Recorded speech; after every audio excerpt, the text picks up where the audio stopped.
Welcome everyone, Falcha. This is Doug Cavanaugh coming to you from the Celtic Hammer Club pub. This is episode number 2 of Brew Review with Doug. I am an artisan and contributor to Celtic Festival Online. I operate under the brand name of Celtic Hammer Club. And when I'm not busy making my, Celtic and Norse style arts and crafts, I like to make my own ales and meads. If you caught episode 1, I talked to you about a Scottish style ale that I made. For this episode, I wanted to bring you something completely different. And different it is. This is not a beer at all. In fact, this is something called a mead. You may have heard of mead. It's a lot of times served at Renaissance festivals and Celtic festivals. But if you haven't, that's okay. It was very popular centuries ago. Celts and Vikings. You may think of the poem Beowulf that takes place in the mead hall. That's a time period where mead was very popular.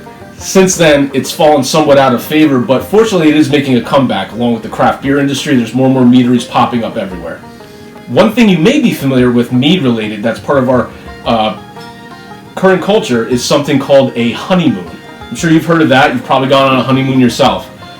Honeymoon comes from mead.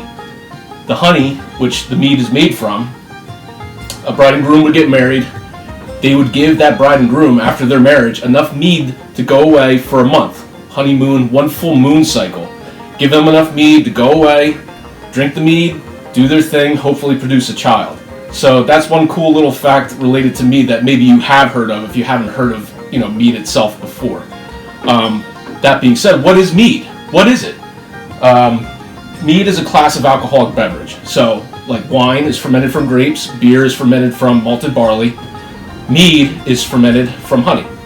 In its most basic form, you would take honey, dissolve it into water, and then ferment the sugars in that honey into alcohol.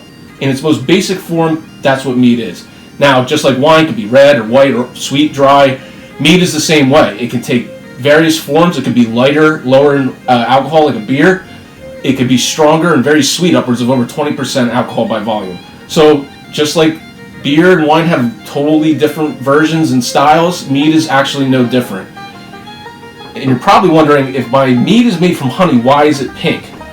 So the reason is, in addition to the honey, I've added apple juice, and I've also added tart cherries. And the tart cherries are what gave this mead its pink color.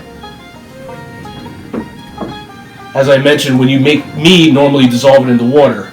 This particular mead style is called a Cyser. A Cyser is a style of mead when rather than dissolving the honey in the water, you actually dissolve it into cider or apple juice. So in that sense, it's almost like a cider mead hybrid.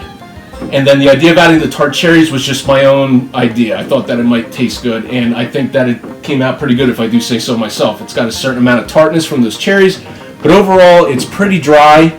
It's got some carbonation to it. Overall, it's a really delicious drink in these hot summer days. Where I'm from in the northern hemisphere here, it's been quite hot. And having a tart cherry Cyser on a hot day really hits the spot.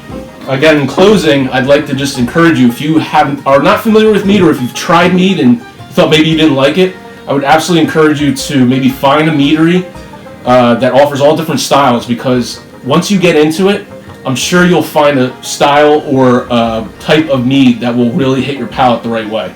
So anyway, that's the thought I'd like to leave you with. Again, this was my Tart Cherry Cyser. I'm Doug of Celtic Hammer Club. Please stay tuned with Celtic Festival Online for more episodes, and I'll see you next time. Sláinte.